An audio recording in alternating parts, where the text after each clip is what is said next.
Okay. This is one of those tell me you're a mom without telling me you're a mom. This phone is currently propped up on a Capri Sun box and a Stegosaurus. It works. Oh, hang on. Yeah. So Peppy's DNA results came in. Here's the thing. When I first took his swab, they all looked like they were like black lab puppies. And remember on her DNA results from the previous video I made, it said that she had 0 copies of the dominant black gene. I don't know what that means, but it was in the results, so maybe she had one for herself, 0 copies. I don't know what that means. But it led me to think that, like, she wouldn't have a litter of all black puppies. Whatever. So, especially with an all-white dad. So we were like, oh my gosh, who's the dad? We took his DNA. Now they've grown a couple weeks, and hang on just a minute. Now, 3 weeks have passed, and when they were first born, I was like 70-30. These puppies do not belong to this dad. So I took the DNA swab. Now it's been 3 weeks. Now I'm like maybe 30-70 that they don't belong to him because they've gotten a lot of texture. Actually, here's a review of what Peppy looked like then and what he looks like now. 15, 16, 17, 18, 19, 20. So this is Peppy. He's our guy that we did the little sample on. He's supposed to be kind of representative, but as he's grown up, he's gotten a lot more texture. So if he does have that poodle in there, I think he's probably going to have more of it than some of the other ones.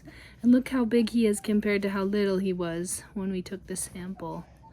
It's only been a couple weeks, and that's how much he's grown. Huh. There you go. He's the biggest puppy who's There you go, pet boy. Okay. I don't know. Maybe it'll take him a second longer to find me. You know what's funny? When I was a kid, they filmed a commercial in my home that I was supposed to be in, but I think I chickened out. Ironic. I would love to be in a commercial now. Cast me. But, where all the kids are going nuts. The mom is like trying to find some peace and ends up, I think she's trying to find a place to read or something, but by the end of the commercial, she sits on the roof to get away. And at the time, I was just fascinated by it being my house, and now I'm like, oh girl, I got you. I totally understand. Anyway, back to Peppy. I guess I'll pick this up in a minute. Let's view our results. A perfect mix of 4 breeds. 4 golden retriever, poodle, border collie. What is the 4th breed? We don't know. Oh my gosh. Or guess his breed. Start breed game? Oh, that's funny. Okay, we're going to say true. There's a poodle in there. True. Peppy has 41% standard poodle. Like I said, he's the poodliest one fur-wise of any of them. Maybe this helps explain a little why he looks or acts the way he does. Known as the national dog breed of France, poodles were developed in Germany and are known for their loyalty and distinctive coat. From 1989 to 1991, John Sutter raced a team of poodles in the Iditarod. What? Although his teams placed in the back half of the pack figures, he managed to win $2,000 in prize money before retiring his poodle team. The Iditarod has since changed its rules to specify that only northern dog breeds can compete. That's funny. I've actually always wanted to go to the start of the Iditarod, and I'm sure I will because we go to Alaska a lot because that's where my husband's from. That is wild. I also read, what is it, Winter Dance? Is that the one about the Iditarod? The title didn't stick with me, but the contents of the book really stuck with me. American Eskimo dog? No. False. We're going false. Okay. Border collie. Definite. True. 30. Oh my gosh. He's got more poodle than border collie, even though his mom is 100% border collie. Remember, this is gene expression. So you could have 100%, which should come out to 50% of your DNA coming from the 100% border collie, but it's how your genes express what you had to work with. So it's pretty wild. Again, Peppy is our poodliest one though, so I bet the other ones have higher border collie. Border Collies are highly energetic and work-oriented herding dogs whose stamina is matched by their intelligence and alertness. While they excel at the herding they were bred for, many Border Collies also enjoy flyball. I really want to teach her to catch frisbees, obedience, and other canine sports. As long as they have a job to do and are physically and mentally stimulated, Border Collies can make excellent companions for the right owners. Fun fact, Border Collies are known for possessing an incredibly intense stare used to intimidate livestock. Yeah, the OG Border Collie that's like the father of the breed, who was known for his stare.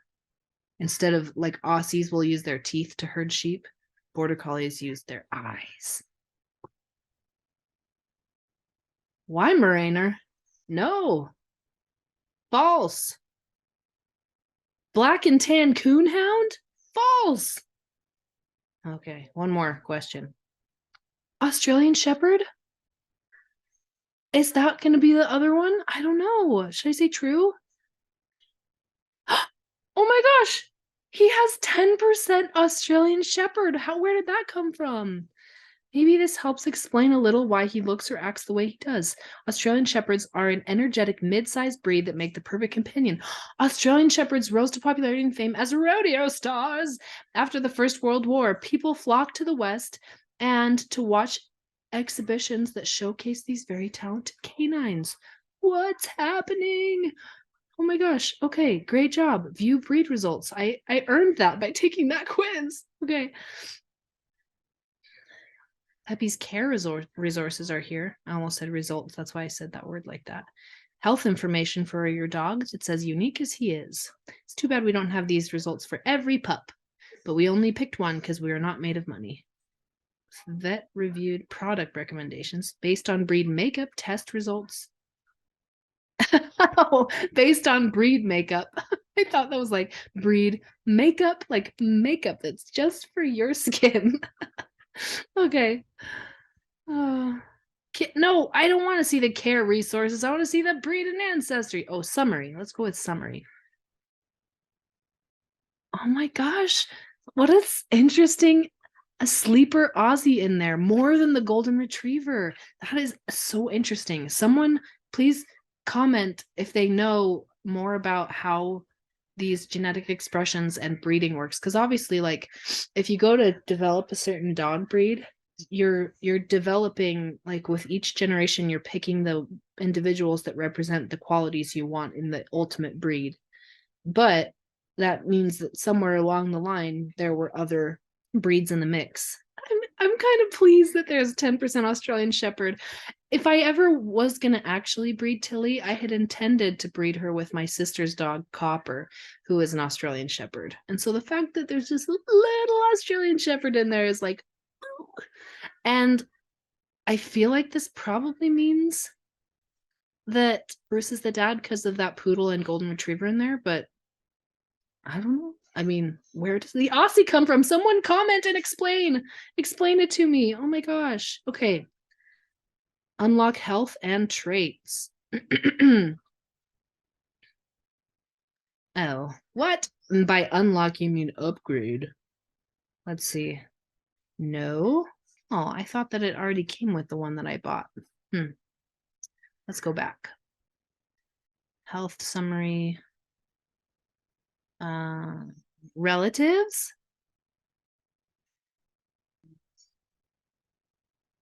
Thing that's crazy is Bruce is in the system. So if he has relatives, like he should come up if he's the dad. Or maybe their DNA results aren't like exact enough. See new relatives. Close family, a standard poodle, 33% shared DNA. Oh, his name is Winchester. That's cute. Daisy, Miko. Look at all these relatives. But Bruce should be on here because he has his DNA in their system. So maybe their system is just not as advanced.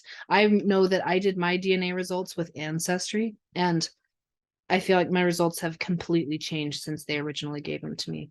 All the percentages have flipped around because they keep adding more individuals to the pool, and that changes what the results mean for people. Bruce isn't on there, so what does that mean? Okay, so here's the update. Since I did this with the results, I have talked to Bruce's owner and found out that they registered themselves as breeders when they put in his DNA swab. Because of that, the databases for breeders and owners are separate. They don't let them show results from each other on Embark's database. I don't know why. Seems a little shady because I feel like the only reason you would want to allow breeders' information to not be available is if, I don't know, to keep the privacy of results they wouldn't want people to see. I don't know. It seems kind of weird, but whatever. So his name not coming up on the list is not indicative that he's not the dad. That's the update. I'm gonna help you, buddy. Come here. I'm around the back of the couch, bud. Come here. I'm not really trying to hide and giving me a second. Hey, I love you. This is showing in color code on each of these which breed is responsible for different aspects of the genes. What is this? Let's click on what is this. Building blocks of life. Oh, sweet boy. So, building blocks of life. This basically explains that dogs have 39 pairs of chromosomes, which is a lot more than humans. And then what they have there is the 39 chromosomes. And then it says what portion of each of those chromosomes comes from each breed, because they have 200,000 plus genetic markers to determine what part of each chromosome in your dog came from which breed. So anyway, kind of interesting, but I don't know that I know enough about any of these chromosomes for it to mean a lot, but you see a lot of gold, a lot of blue. And you know what I realized after a little reflection? The Australian Shepherd probably comes from Tilly's side, even though it says she's 100% Border Collie. Herding dogs, there's a lot of intermixing in how they develop a herding dog. So I'm not surprised that if that would come from her side, not his, actually. I wonder what the breed. Ooh, oh boy.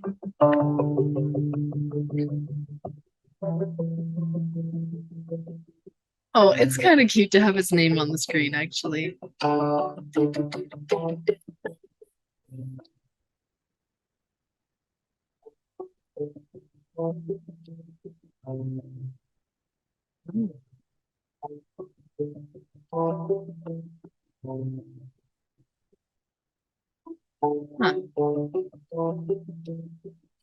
Australian Shepherd. So it probably means, oh, juicy. All that speculation about which side it came from, it shows you. That Aussie is from the border side. My great grandparent. Like I said, Tilly came from a sheep ranch. That honestly was pretty cute. Well done, Embark. But Tilly came from a sheep ranch, but I'm sure that they've done multiple generations. Like I'm sure that they had the grandparent dogs too. So maybe they just had an Aussie in there. But it's funny that her gene expression is 100% Border Collie, even though she has a little sneaky Aussie in there. Though Peppy's mitochondrial DNA, we can trace his mother's ancestry back to where dogs and people first became friends. This map helps you visualize the routes that his ancestors took to your home. Oh, their story is described below the map. Okay, this is also pretty cool. B1. That's very interesting. I'm not going to go into a lot of detail, but that's neat that it has that. We found in the B1 haplogroup can be found in village dogs, like the Peruvian village dog pictured above. Well, that's cool. And that's in the maternal side. So what about the paternal side? How similar are these two maps? Huh. Huh. Survey says they are nearly exactly the same, wouldn't you say? Yeah. But let's look at what the example. Ooh, boy. Look at that. Dogs with A1A lineage traveled during European colonial times. Who didn't, my friend? Who didn't? That is wild. Health and traits. Oh, so I guess I must not have paid for the full research summary profile. See if there's anything we're missing out on. I think we kind of saw what there is to see, just not in. Oh, these are the research things going on related to any of these. things. That's interesting too. Well, in summary, I would say that we can safely conclude that Pep Boy is the progeny of Tilly and Bruce. I don't think that there is another one in there. But what a sneaky surprise to have him be 10% Australian Shepherd. I love that. And I now would love to see what any other DNA tests on any of these other puppies would come out like. In fact, if you end up adopting one of these puppies, I highly encourage you to get the DNA done. And if you do, please tell me. Pretty fun. Glad I did it.